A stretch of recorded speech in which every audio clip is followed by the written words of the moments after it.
So first off, I would like to introduce the panel that we're going to be talking about today. It's the Scaling Health Tech Products with Stripe and Smartlabs. Stripe builds programmatic financial services. Millions of companies from the world's largest enterprises to the most ambitious startups use Stripe to accept payments, grow their revenue, and accelerate new business opportunities. And Smartlabs is a boutique software development studio with a decade-plus record of driving innovation in healthcare AI, video analytics, and mobile development. So today I'm excited to introduce our panel. We have Alejandro Novoa, who is a healthcare product strategy consultant currently working with Octave, a startup on a mission to create a new standard for mental health care that's both accessible to people and sustainable for providers. We have Dr. Denise Brown, who has served as a physician, I believe that is misspelled, physician, CEO, and healthcare executive across her career. She is now a partner at Sage and a general partner in Third Capital Management, as well as the author of the Fairy God Doctor's Guide to the Good Life.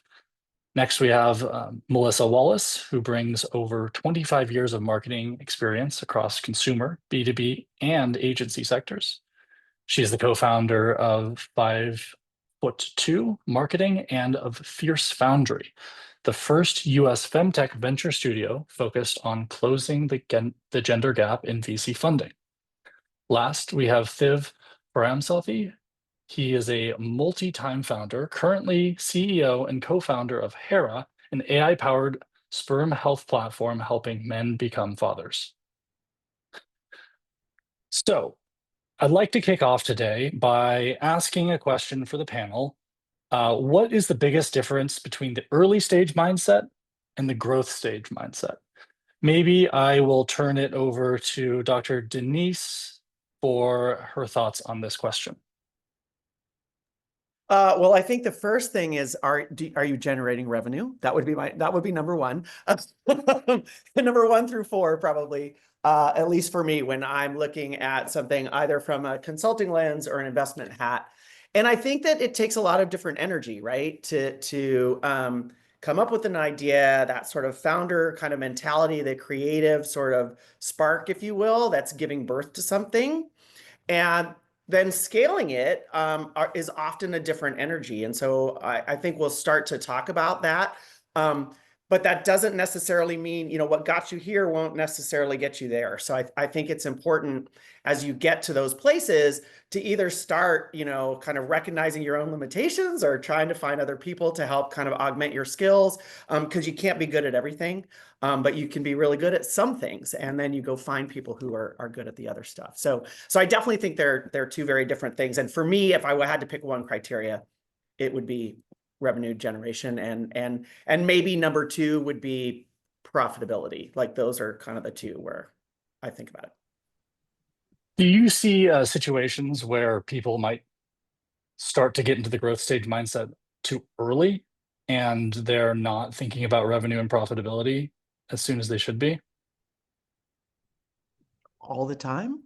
Melissa, I can tell you're ready to go. Jump in, babe. Yeah, I mean, it's either one way or the other. It's like there's never sort of like perfectly on track, like I'm shifting now from my early stage mindset to my growth stage mindset. It's never really a direct path. And so I agree with Dr. Denise in thinking like it's when the money is starting to come and really kind of shifting focus to enabling that scale. I also just kind of want to add, like, sometimes when I think about like the mindset, I think when I think of early, because I work with a lot of early stage companies, and the mindset is very much focused on the innovation piece of it, like Dr. Denise was saying, but like this idea of like being willing and open to understanding that things could change. And, like, yes, we want to get to that growth stage as quickly as you can, but at the same time, it might not happen in that early stage mindset if you're not actively thinking about, is this the right path? So if revenue and profitability are, sorry. I was just gonna add, because that's a really good point, Melissa. Because even for me, sometimes You have to think through it properly. I think the one missing factor is the scalability piece. If what you're doing isn't scalable, um, and then you shouldn't go into growth or prematurely go into growth, because you're really just gonna have a bad time. So I think it's really about understanding, are you approaching it the right way? Can you get it to that scalable path and be able to generate revenue that way? You could generate revenue, like we can all make a couple $1,000s with a solution to address a problem, but if you can't grow it, especially if it's a VC backed in that growth rate, it's not gonna, you're gonna be prematurely in growth, which opens up a whole bunch of problems. And I'll add to that too. So like, all right, your mindset is when I talked about the quick pivots and thinking about that, it's all with that in mind. You know, is this going to scale? And a lot of times it, you know, it could be the creativity or the innovation itself, but that should always be a piece of it. So the mindsets are actually sort of melding now that I'm thinking about it.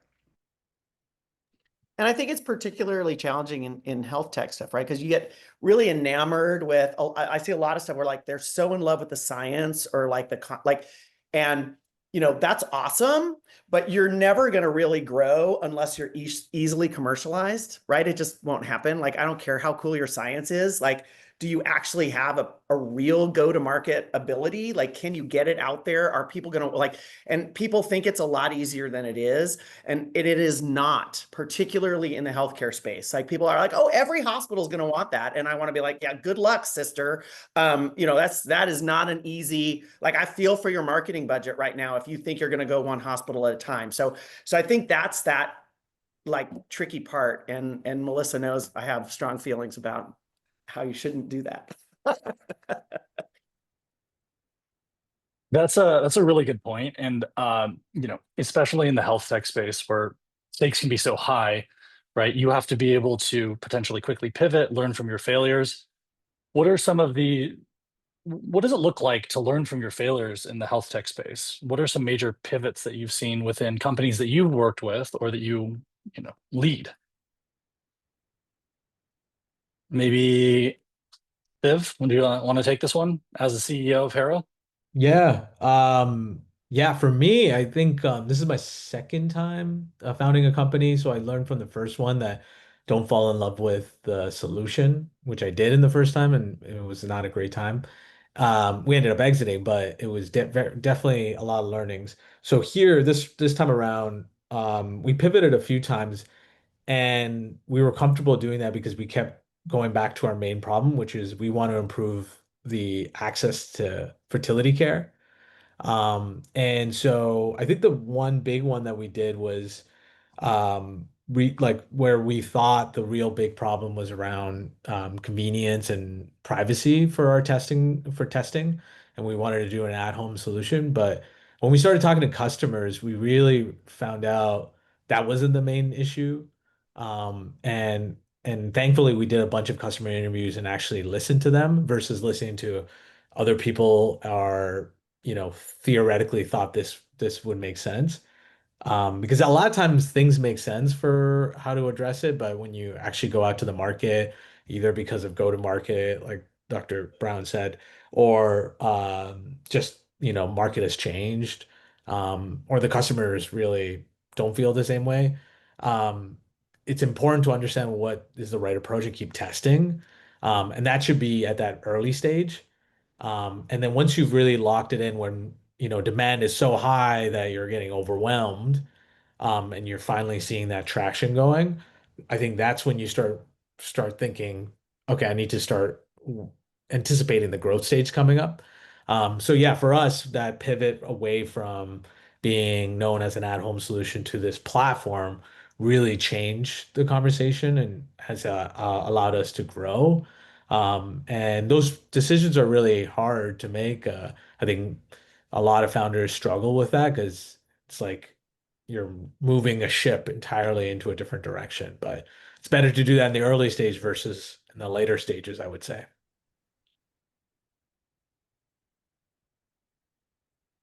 I can Yeah. add from a standpoint of working with a lot of female founders who are building health tech products and services for women. And this is where my marketing background comes in, is that, you know, you have to know your audience, right? Product market fit is so key in the early stages. But the biggest like failure that we see with a lot of these women is that they're so focused on the fact that they are the customer. They suffered this problem, they built the solution, and now that it's everything. I know what the customer wants. And to me, that is like the death of your company. And that's a failure that we see, because no matter what, even if it works for this audience today, it might be something totally different in a couple of years from now. So pulling yourself out of the seat, you know, this idea of the customer, and making sure that you're not listening to friends and family and, you know, other people that, you know, that you're connected to, but you're actually testing and listening to the voices of the customer. That is one of the biggest failures we see, especially because we're building products that are for ourselves. Yes, the echo chamber is real. It's hard to enter the growth stage when you're still sitting in the echo chamber. I agree with you. And you never know if there's like some little tweak that they want. So like, you know, so yeah, maybe your MVP sits in the echo chamber, and then it's time to like kind of go forth and see what happens. And you got to throw a lot of poop at the wall until you figure out what actually works. And that's okay. And so I think that's what the early stage in my head, you know, means. And you have to be willing to, you know, kind of start over. Or like I've got one example where, you know, they started doing, you know, they kind of started in COVID, and it was going to be like, oh, watch, you know, the AI bot watches you do your exercise at home and gives you, you know, modifications or whatever. And then it turns out that's a super crowded space. But, you know, it's not crowded if you use that particular application in, you know, a different environment, like with little people doing their rehab from their hip, you know, fracture repair. So you just have to kind of like take some of the pieces and be willing to apply them in different ways. And if you're so in love with your thing, then you lack the ability to kind of change your mind. And I think that's the mentality that you have to have at the very beginning. It's like, yeah, I got a great idea. I think it's going to go this way. Oh, wait, it's going this way. That's okay. I mean, that's where the magic is. Exactly. And be open to it. And remember, are they going to pay for it? Yeah, what I've heard is that you need to have a lot of conviction to get started, but then you also have to be humble enough to quickly pivot if things aren't working in the right way. But how do you balance those two, right? Because you don't want to give things up too early and move on when you haven't fully tested things out, but then also you don't want to get too stuck. Wouldn't it be nice if there was a formula for that, Ian? I do find but that I think Melissa's making a really good point. It's like, who's going to pay for it? Are they willing to pay for it? Like, if they're not willing to pay for it, then, oh, well, that's probably a pretty good sign. I Your need to audio make, cut you out? Is know, that an just me? adjustment. You're going to want to pay for this. Like, no, don't I think let we that all be got your muted. plan. Oh, Um, my audio just cut out. Is that consistent for other folks? yeah. Yes. Okay. We Denise didn't was hear anything you in were the making a last really 30 good point, seconds. and we Yeah, all we kinda lost got it. this golden nugget right there. It was Yeah. amazing, and it's never coming back. No, I was saying like you never have a formula for when to pivot, right? But if you use like who's going to pay for it and are they willing to pay for it as one of the primary drivers, and you're like, oh, nobody seems to want to pay for this. Oh, I guess I better pivot. Like, you know, that would be a good one. Makes sense. Is there an actual market there behind the idea? So let's take it a step forward. Let's say that there is a market behind the idea and people are willing to pay for it. Maybe I'll flip this question over to you, Alejandro. What are some, I think that we would all define this as now we're starting to get into the growth stage products, right? So what are some challenges that you've seen in growth stage products, and what are some strategies that you've seen to mitigate or manage these challenges? Yeah, I would say product hat. So all the biases. Usually the companies that I work with are going through both stages at the same time. So they found product market fit for a product, a market, and then they're going to a new vertical or a new market. So they are both startups and in the growth stage. So you can see the tension within the company of like, how do we deal with it? And there are two things that I don't like to see in the growth stage that I tend to call out right away. One is when the process grows faster than the company. So everybody can tell, like, oh my God, we have customers. And then you start having meetings to talk about the customers. And you start hiring people ahead of the need. It gets really awkward and really slow. You got here because you're nimble, because you're fast. Keep being nimble and fast. Now, you got to be a little bit less nimble, actually scale, actually make sure that you don't require an engineer for every single thing that you need to do, but just not too fast. So that balance, I find it super important. Similarly, when you're at the startup stage, you got to be extremely, weirdly, in my opinion, precise. There's not that much cash to burn. So we're going to try this, and we're going to stop, and we're going to try this, and then we're going to stop. When you're going to launch 500 customers on one, you cannot be precise. We need speed. So I need you to let go of this idea of like everything you build has to be perfect and scalable. It won't be. We're going to throw away about 20% of it, and that's okay because we're going to launch on time. You cannot have both. You cannot be perfectly precise and fast. So I found those two changes to be the funnest. I truly believe like Series B and Series C made up letters, but somewhere around there, some of the funnest part of the company, because you have still that like sub 150 people that you know each other's name, but you have this chaos to serve so many clients at once. So I guess the last thing on that is like, enjoy it. It is like a perfect like honeymoon stage before we then worry about, are they going to acquire us or not? Things like that.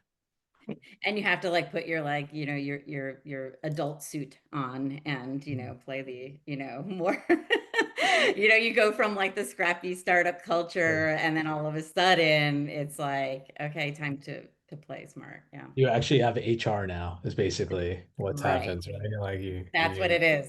That's it. Yeah. That's what happens.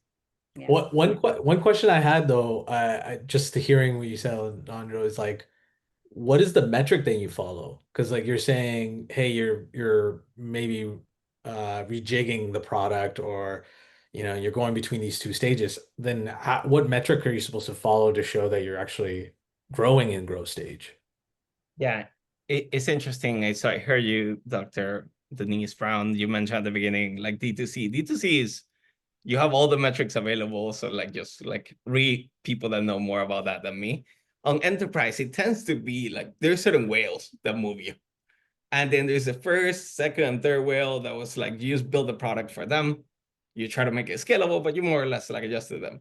Then all of a sudden there is just one too many whales that are going to happen at the same time. And then to me is, you're going to ship a quality product on time that's going to make you money. So that there is kind of the like, are you able to deliver the promise that you made to multiple whales at the same time?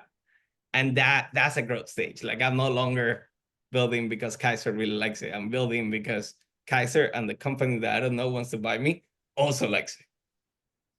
That personal take. That's, I don't know if it applies, but that's my personal take. I have a question specific to the healthcare space with this question. So, right, when you talk about moving fast, like that's all well and good in a lot of different industries. Stripe as a fintech can't move as fast because of one, regulation, but then also security and laws. So, for example, I remember this quote from Angela Strange, the partner at Andreessen Horowitz, where she said, you know, move fast and break things is great, except in fintech, where it's move fast, break things, and go to jail, right? If you violate money transmitter laws, there are financial crimes that you can get in trouble for. So I think of healthcare as another similarly regulated industry for good reason, right? We're dealing with people's health here. So how do you balance moving quickly with protecting people's data and making sure that you don't lose the trust of your consumers? I personally, and I promise I'll stop talking. I found that to be like a weird fallacy that happened at some point. I'm gonna blame Silicon Valley, of like speed means lower quality, and like that. I don't think that's true. Just speed means better choices. So if you pick on credit card, like if an engineer tomorrow was like, well, we're gonna build our own credit card processor, I'm like, nope, we're never gonna do that, because we're in the business of healthcare, and I don't care to be the best credit card processor. And that answer is ongoing within the health tech stack. Most things that you're building, you probably shouldn't. It's a personal take. You should build whatever it is that makes you special. But like most things, no, go buy it. Yes, you don't like it. You don't have the flexibility. You want to fire them 2 years from now. I don't care. Do it, but not right now because we're going to move fast and still maintain quality. So I personally reject the fallacy, even though it's a good reminder that we don't get to be as experimental as other industries.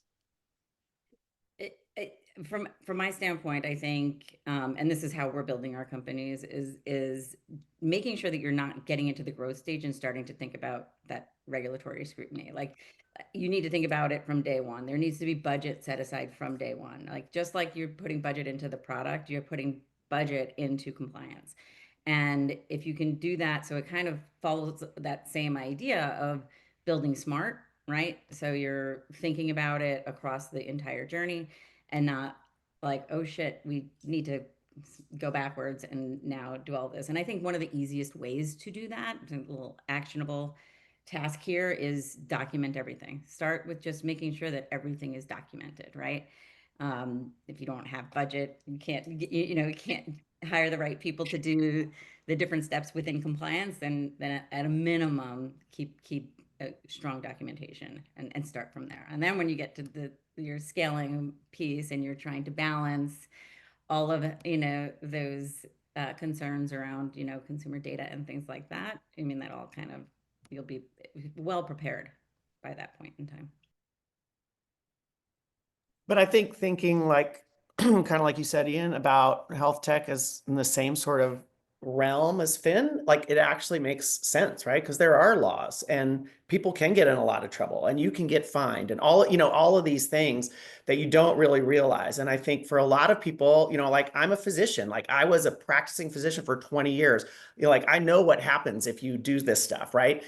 Some guy in a vest somewhere, who went to business school, he doesn't understand that, right? So like you got to really like make sure that you're doing it right, not only in from a security standpoint, but also what are you kind of like promising people? Like you can get in trouble for that, right? Like you can't have the chat bot. Thiv and I were talking about it before we, the stuff started. You can't have the chat bot be giving people medical advice. Like that's not okay. That will come back to bite you in the ass. So the things that like, oh, live fast, die, or whatever, like bleh, doesn't work. And that's okay. And it's also why you see Silicon Valley like bumping their heads when it comes to like what healthcare actually means. Like I giggle when I'm like, okay, good luck. I mean, it's complicated. Is it stupid? Sure. But it is what it is. So you got to kind of live within the wacky parameters and make sure that you're doing it right. And Alejandro, I think you said it perfectly. Particularly when you're working with doctors and scientists who have this kind of like, I have the expert fallacy, it lives around me. Like they want to build it all themselves. And, oh, I don't really like that feature. I'm going to, for the love of God, just get over it and move on, So I think that point literally cannot be highlighted enough. It doesn't have to be perfect. It just needs to work and be secure. And then, later when you're a bazillionaire, you can change it or not. Yeah. Just something I want to add. The best way I started to think about it is that there's just extra layers that you have to think through before making these decisions. And it's so important to do that. And it's not slowing you down. It's just, what would you do if you were the patient on the other end? You would want your data to be secure. You would want, to get the best advice, not some machine giving you bad insights. You would want a doctor's opinion, not. And so I think when you put yourself there, you realize, okay, there's a reason why HIPAA is there. There's a reason why you shouldn't be misleading in marketing positioning. Like, look what there's been now a bigger push going on. I think the FDA or FTC is now actually sending out letters about this piece because you can't be deceiving the consumer.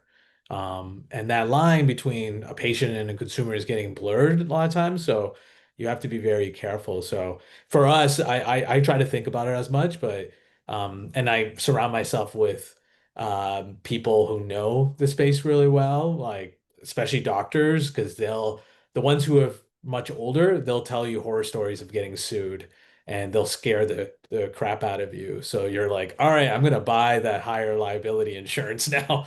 Like I'm gonna do this because you hear, what a doctor's gone through. So I think it's just, I think someone else had said this, pause and just think through what do you need to have. It doesn't have to be perfect, but to cover yourself.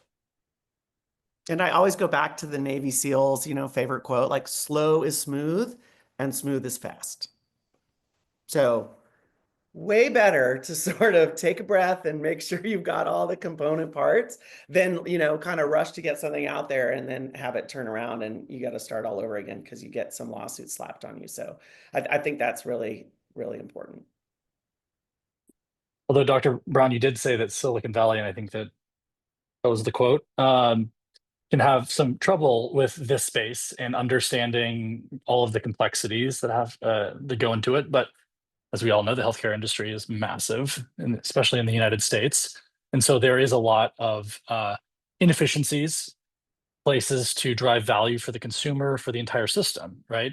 So when you're going to Silicon Valley or you're trying to fundraise, how do you get fundraising ready? What are you doing to prepare for fundraising? What do you need to know while you're fundraising?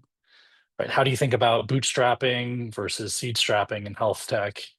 And what do you think that what lessons have you learned and that people should just generally know about fundraising within this space? I just want to jump in and say, and for the female-led organizations, we call it stiletto strapping. So Nice. you'll add that in there.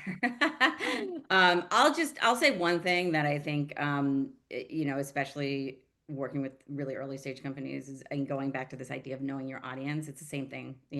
First and foremost, like figure out what type of investment, what type of investor you're going to work with, and really identify what is different about each of them and make sure that you fully understand that, especially in the very early stages. If you're saying, okay, I'm going to go with angels, understand how angels work and understand not just in general but very specifically what each of them individually are interested in.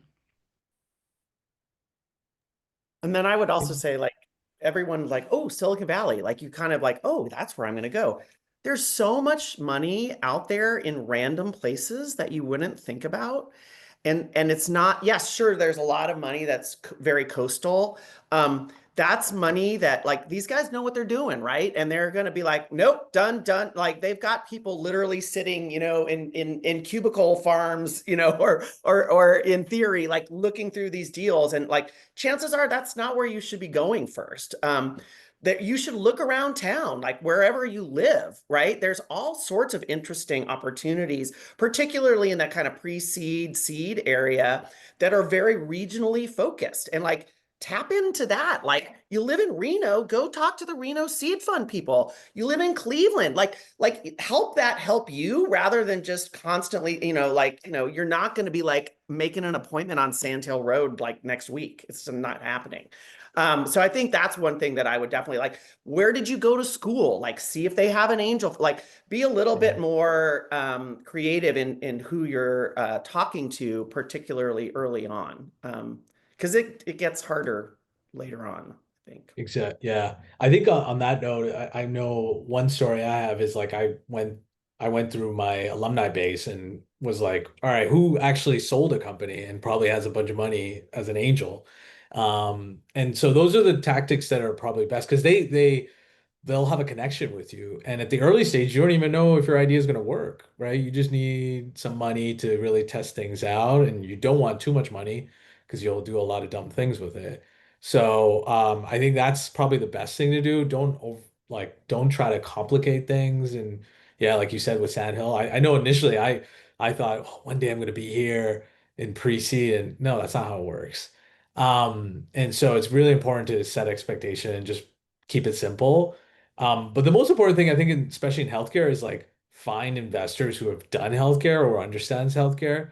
The worst is finding someone who hasn't, and they'll have a different expectation. Like for one example is like talking to someone who's done purely B2B SaaS. And that is totally different from true like healthcare, where they're looking at expectations from growth rate to be way higher than what you would have in healthcare. So, and that's just going to be a misalignment for that's going to be horrible in the future, and make your life a living nightmare. So I think that's really important for us. I realized later that as a founder, you should be selective of your investors, and so find those ones who have experience there and really build that connection. And I really like that example of like the local one because it's probably your neighbor or someone in that community that you can, get that first few checks. You made a really good point too. Like, be careful who you take money from. Like I see a lot of stuff. We're later on, right? I like Alejandro. I'm like a AB. That's my favorite. Like, oh my God, some of these cap tables are like, oh Lordy, what were you thinking? Like, do you really need to take the money? Because if you don't, because later it will not be good, and you end up having to buy back shit and, doing a lot of stuff that you wished you hadn't. So like, desperate times, try hard not to call for desperate measures if you can avoid it, because I think sometimes people think, oh, the more money I get, the better. And it sounds like you learn the hard way too, like not all the time. I think also if you're bootstrapping, just being very kind of like diligent into perhaps this, your product is going to do 10 different things. Find the one thing that can start generating revenue right away. Can you be really, really good right here? And do you have access to these customers? Or, are you working over here and you have customers over here who might buy something? Like there's always like those alternative channels that can be kind of built in while you're doing it. And we've seen that work really, really well. There's a lot of female-led organizations that actually don't want to have to go after, VC funding. And so they kind of find those focus areas, which has worked well. I think maybe something that was surprising for me, it's like Venezuela doesn't have VC. So like that's where I grew up. So mental model when I walked into San Francisco, I'm like, this is different. But one of the things that was surprising is that you want to imagine that you have an amazing idea and then you find somebody that believes in that idea and then they love it. I haven't seen that to be the most common case. I've seen two things. You have an amazing idea and you're an amazing human and they fall in love with you. That can happen. Don't write the check just because you're an amazing human. I just want to bet on you. My nephew is one of them. Like, I'll write whatever check he wants me to. He's awesome. On the other side, you are likely matching an existing thesis. Investors made up their mind on what they want to see. They believe the world will be X in Y amount of years. Find those that believe similarly to you. Doesn't mean that you have to change your idea, but be aware. This is a inefficient matching mechanism. This is not a discovery mechanism. And that totally goes back to the point that everybody made, like pick your investors right. They already made up their mind. You're not going to convince them. If they don't play on healthcare, they'll never play on healthcare. If they've never done it, you will not be able to explain insurance to them. That's not a thing. So just trying to find the right humans and match your thesis, I find it more productive than trying to convince people of your thesis, personally. We actually we have a live question from Q&A. So a lot of health tech founders are working on problems they're personally impacted by, right? Along this conversation about taking money from the right people. So their end goal is changing the healthcare system. What do you say to these founders who worry about accepting fund or worry that accepting funding is going to dilute their vision? Well, good luck. That's what I say. Like if again, we were talking about, you have to be kind of willing to sort of, the wind will blow in a direction and you need to be aware of that. And if you claw on to your vision so much, chances are you're not going to get real far, right? I think that, the floors are scattered with, plenty of good ideas that never kind of were able to go the distance because people weren't willing to sort of be a little bit open-minded about that. But then I think it also, to me, kind of circles back to something, Melissa, that you said, I think is really, really important. It's very easy, especially at the beginning, to really want to like solve world hunger and world peace and the broken US healthcare system. Yay! Oh, well, good luck to you. Find the one thing you can do and be ferocious about that one thing. Because sure, you could do 17 things. And I love it when people go, oh, and then we can apply it here. And oh, okay, I'm not listening anymore. What's your one thing? Why am I interested? What is it? How is it different than everybody else's approach to this one thing? Put all your energy towards that. And then when it goes like gangbusters, then like Alejandro says, now you can open up a whole different service line for the next thing. But I think it's really easy to kind of be like, oh, I'm going to solve the world. And it's very sweet and no one's going to give you money. One thing maybe along those lines, but I've started to separate the company from the vision. I think in healthcare, my personal take on how you make change is that you're gonna go ahead and build a thing. That thing will be great. Make it to 100 to 500 million. That's your success ratio if you look at the public companies. And then competition will copy you. And your competition is likely your customers, for the record. It'll be one to one. Like same insurance company that is making you grow, it'll be the same that will build a competing company. When they copy you, that will become the standard, and your vision will become real. Now, your company might not like the competition, but your vision is there.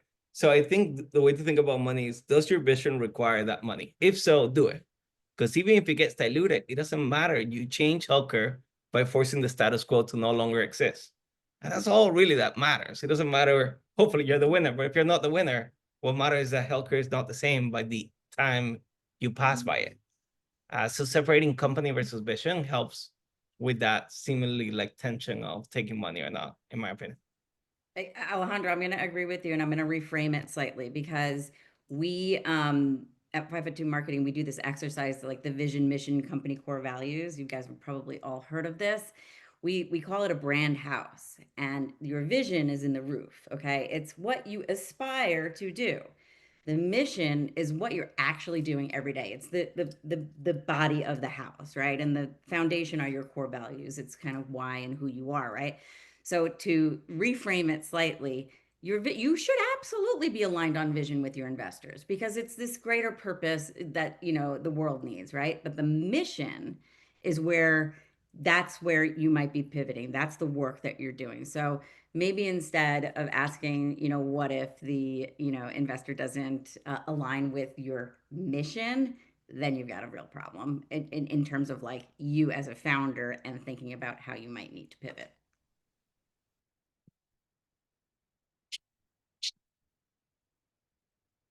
Cool. So we've been talking about, right, the early stage mindset, moving to the growth stage mindset, having a mission. What's the difference between a mission and vision? How to get fundraising. Right, now let's talk a little about the actual product, right? When going back to the early stage mindset piece, what does it look like to actually get to an MVP? And once you're in that MVP, how would you define it successful? I know that we mentioned before that generating revenue is definitely a metric of success, but is that a dollar? Is that a certain number of customers penetrated? Is it a retention rate? What are some of those things that you start to look for when you start to feel that this MVP is actually successful? And what are the sort of the concrete things that can create success in an MVP? Yeah, it's a good question. I think for me, the first thing I think about, you know, at the initial stage of the MVP, it usually, for lack of a better word, looks like shit. It doesn't work half the time. It's a spaghetti of different solutions kind of plugged together. There's, especially in healthcare, the solutions I've seen that at that MVP stage is usually a human in the back that's kind of piecing it together. But I think that's the best way to do it, because that way you really understand what works and what doesn't work, and what is the actual pain point that you're addressing. So I know with our solutions, in my experience, what we've done is especially start. I think it was Melissa who said this is like start with something, you know, put something out there, try to generate revenue, and then that way you learn, okay, am I charging the right amount? Am I actually providing the right value? Because it could be that you're solving the problem, but there's more that you could be solving and actually can capture more revenue. And so I think the one thing that I want to flag though that I see a lot because I do a lot of mentorships with other founders is some mentors get it, some founders get in their own way and they don't launch their solution. Um, and they come up with so many excuses. Oh, there's a regulatory block I need to figure out, or man, I haven't figured out HIPAA, or I need to talk to this lawyer, or "Oh, it's not just perfect yet." And I'm like, this makes no sense. You can probably put this into Replit or Gemini or some sort of app, and it will generate an MVP in an hour. This is the best time to build an MVP. You have no excuses. Yeah, there's regulatory things to figure out, lawyers to talk to, but do it. And so I think that's more of the issue I see where founders get in their way and they think they need to get everything checked off, but in that early stage, launch something. And then as you go along, you grow and you get it to a point where you know where the product is getting more solid. And then when you get into growth is when you're like, crap, I need to get this solution rebuilt or more solidified because otherwise it's going to break because I'm seeing so many users come on. I Actually think that from, perfect oh, is go the ahead. enemy of the good always. Oh, sorry, Melissa. And so you're waiting and waiting and waiting. And, yeah, I think you have to be thinking about this stuff, but that, you have to take action and then you actually see what works. Like if you don't throw the poop on the wall, you don't know if it sticks. So I think that's a really, really good, it's a really good point. I mean, for me, when I'm listening to somebody pitch me, the way I can tell that you have like a real MVP, are you showing me a PowerPoint or are you showing me that the tech? That's all. I mean, like if you give me screenshots of your whatever, I'm like, bye bye. My eyes glaze over. Like how much time is left in this meeting? You want to like actually show me a real live demo and a real like show me your tech? Like then I'm like, okay, now I'm interested. Now you actually have something that works. Like that's just like I would say like a little quick and dirty thing that I sort of, key in on a lot. Which is great, except, in health tech, one of the challenges in building an MVP is that you need to build compliance into that. The prototype has to, I mean, when we think about MVP, it's so like, okay, let's get it in the hands of the customers. Well, if it's not compliant, you can't do that. So I think that's a huge challenge and something that needs to be thought of. We work with a company that it builds it into the design of the prototype. Um, I would not have thought of that previously, prior to my life in health tech. So that's a big challenge to take that into consideration in the MVP stage. We've got a great live question from Leah Strasberg. How would you advise founders when they are struggling with the tension between customer-focused design, parentheses, and understanding market fit / product design research, and parentheses, and producing an MVP? Did you catch that? The parentheses in there? I think so. I don't think that they're like the opposites. I think you want them all to be lining up well. Because if you could have a situation where customer design is so good and they love it, but it's not a good market fit. And that's why we all say the word product market fit, right? Everything has to kind of link up in a thread. So I don't think there's the tension is good because you want to find that fit. So I look at it differently than I think what or how I interpreted the question. Because we go like I've gone through that where, you know, we were so focused on customer focused design at my last company and built a great B2B telehealth practice management solution. But like we customized it so much where it just didn't, and we weren't thinking about the market so well and realized too late that mental health was the market that we should have zeroed in on because that's where telehealth was growing. So it's just like stuff like that where you want to have that balance. And that's the hard part. That's what's really the founder's job to think through and make sure. But I would embrace it is my take on it. I think maybe to clarify this question, and Leah, please correct me here. But what you're really asking is trying to balance an elegant design versus the MVP, because at the end of the day, an MVP has to have some product market fit, right? So how much time do you spend, rounding the edges of the buttons and focusing on that, and versus just getting something shipped out the door? I'm curious what Alejandro would say, because and I think in your role you probably have to deal with a lot of that with the product. Yeah, yeah, there's always that tension. There are parts, maybe Ian, to address your questions, I think it's a little bit easier. I think the question that was Yeah. posed is an existential question, like you're a founder, deal with it. Let me know how you come out of it. There's no real answer. But like, how much do I polish? There's a thing that your product needs to do. And then there's a bunch of things that it also needs to do, but nobody cares. So in the case of patient-doctor relationships, everybody cares about the doctor and the patient. That's it. They're like, this is the moment. If you connect those two, they'll figure it out. Everything else is okay if it's ugly to start. So that, in that sense, figure it out. What is the thing? What is that moment that people care about? Make it beautiful. That has to be perfect. Then everything else, nobody cares about. So telehealth, to pick on that, like, don't drop the connection. Doctor, patient, don't drop the connection. That's what matters. This is the moment. Your revenue cycle, your intake, your website. Nobody cares. Can be as ugly as you want it to be. You have to make it better before you scale. Or for the MVP, nobody cares. Doctor, patient. And those, again, those are founder choices. If you're like, I don't want to deal with it, I got to deal with sales, then outsource it, give somebody the title of product, and then outsource that answer to them. But either way, like, somebody has to take the risk of making the wrong call. And that's why you have those roles.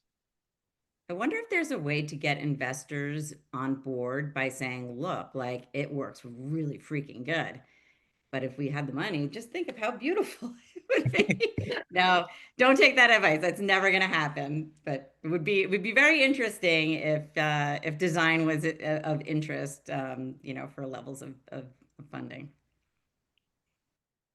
One more thing that actually, Melissa, you bring up, I do think 10 years ago, if you had good design, then I could assume you have good tech. So it's actually really important, because it was a set note to the market. Like, good design means good tech, then I'll give you a few millions. That bar has risen so much with both AI and design systems that now you cannot afford to have bad design. So like, UX needs to be decent to the eye, because that is what we assume at this point you should be able to do given the out-of-the-box tools. So that's just like a level of tension that 10 years ago would have been like, do whatever it is, like look like IBM and you'll be fine. That is no longer acceptable, because it is so much easier for you to look great in product. We've actually heard that a lot at Stripe, not just from the standpoint of the bar has to be higher for an investment, but also consumers and everyone interacting with it. Once you get normalized to an elegant experience in one part of your life, you get frustrated if you're not getting the same level of experience in other parts of your life. So that goes with the software interfaces that you deal with, the checkout surfaces that you leverage, right? If you have a really good checkout experience for one website and it's just atrocious and you've got 10 pages and a whole bunch of different fields that you have to fill out, it doesn't matter how great the product is behind it, you're still going to get frustrated as a consumer, because you're used and you know that a great checkout experience exists somewhere else.